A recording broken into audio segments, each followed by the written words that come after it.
So good evening to all of you.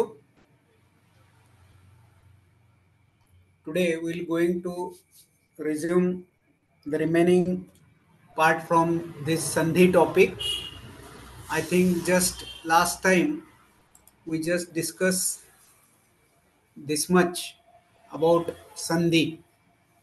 तो संधि प्रक्रिया ये सबसे इम्पोर्टेंट है.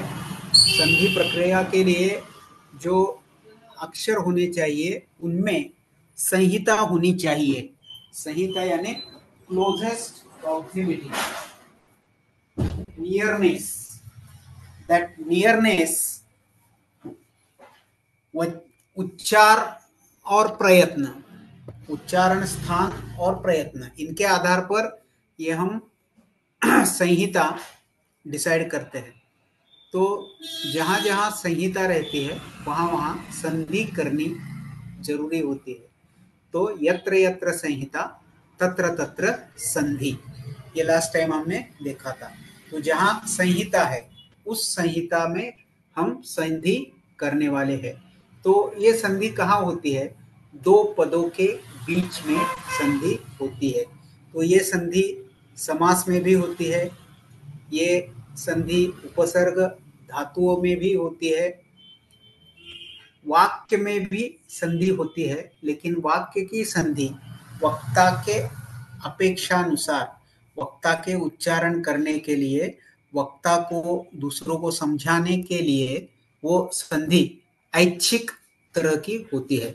तो समास में संधि नित्य करना है, उपसर्ग धातु में नित्य संधि करना है और वाक्य में ऐच्छिक संधि करना है. तो हमें जो आगे के टॉपिक्स है समास, उसमें भी संधि विग्रह करना पड़ेगा हमें. और उपसर्ग सहित धातु, जो हम उपसर्ग का प्रकरण पढ़े हैं उसमें जो धातु के पहले लगते हैं, धातु का अर्थ बदलते हैं, तो उसको भी ये संधि करनी पड़ती है. तो ऐसे संधि सभी जगह करनी पड़ती है. तो संधि अंत्याक्षर ऑफ पूर्व पद एंड अद्याक्षर ऑफ उत्तर पद.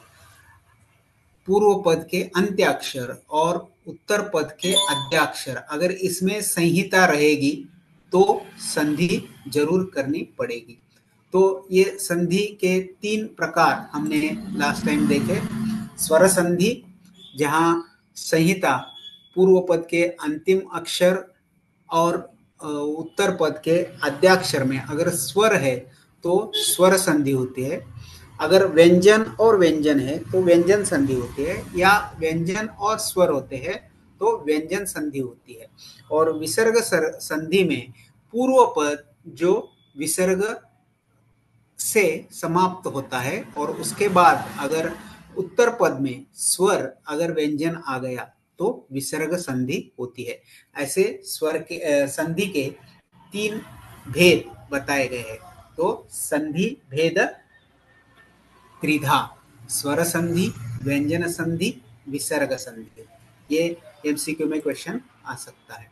तो स्वर संधि का हमने शुरुआत किया था. उसमें स्वर संधि के विविध प्रकार जो हमारे सिलेबस में हैं, उसमें सवर्ण दीर्घ संधि, गुण संधि, वृद्धि संधि, यण संधि, यांता वांतादेश संधि, ये सबसे इम्पोर्टेंट संधि है. और पूर्व रूप संधि, पररूप संधि और प्रकृति भाव संधि, ये होते हैं. तो संधि प्रक्रिया होने के बाद जो वर्ण बदल होता है उसको वर्ण व्यत्यास बोलते हैं. तो वर्ण व्यत्यास ये 4 तरह का होता है: आदेश, आगम, लोप और प्रकृति भाव. ये लास्ट टाइम हमने देखा है. आदेश में नए वर्ण का उधर योजना हो जाती है. आगम में नया वर्ण अन्य वर्ण के, यानी 2 वर्ण है उसके साथ आ जाता है, या पूर्व पद के अक्षर के साथ आएगा या उत्तर पद के अक्षर के साथ आएगा. और लोप में वो जो कुछ भी व्यत्यास हुआ है उसमें से एक का लोप होता है, प्रायः ये विसर्ग संधि में होता है. और प्रकृति भाव, जहाँ संधि क्रिया एज पर रूल यानी संहिता है दोनों पदों में, लेकिन उसमें संधि हम नहीं करते. तो ऐसे ये 4 वर्ण व्यत्यास होते हैं। तो इस वर्ण व्यत्यास के अनुसार स्वर संधि में ज्यादा से ज्यादा आदेश या आगम होता है। व्यंजन संधि में आगम ज्यादा होता है और विसर्ग संधि में लोप ज्यादा होता है। और प्रकृति भाव संधि, जहां संधि होनी है लेकिन संधि हम नहीं करते, ये स्वर संधि में होता है। तो ऐसे ये 4 बदलाव वर्ण में होते हैं। तो स्वर संधि का पहला एग्जाम्पल हम लेते हैं स्वर संधि के प्रकार में सवर्ण दीर्घ संधि। आपके बुक में यण संधि या अयादि संधि या इको योनिची संधि से स्टार्ट होगा, लेकिन हमें समझ में आने के लिए ये थोड़ा सीक्वेंस हमने चेंज किया है। तो संधि का सवर्ण दीर्घ संधि ये थोड़ा समझने के लिए इजी भेद है, इसीलिए ये हम पहले लेते हैं सवर्ण दीर्घ संधि। तो इसके ऊपर एसएक्यू में क्वेश्चंस आ सकते हैं। सवर्ण दीर्घ संधि का सूत्र या उसका एग्जाम्पल, ऐसा इसके ऊपर एसएक्यू में क्वेश्चन आ सकता है।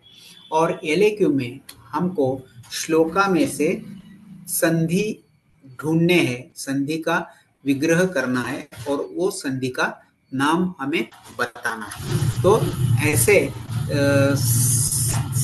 संधि के ऊपर एसएक्यू एलएक्यू आ सकते हैं। एमसीक्यू में सूत्र में से कौन सा भी एक सूत्र पूर्ति करने के लिए या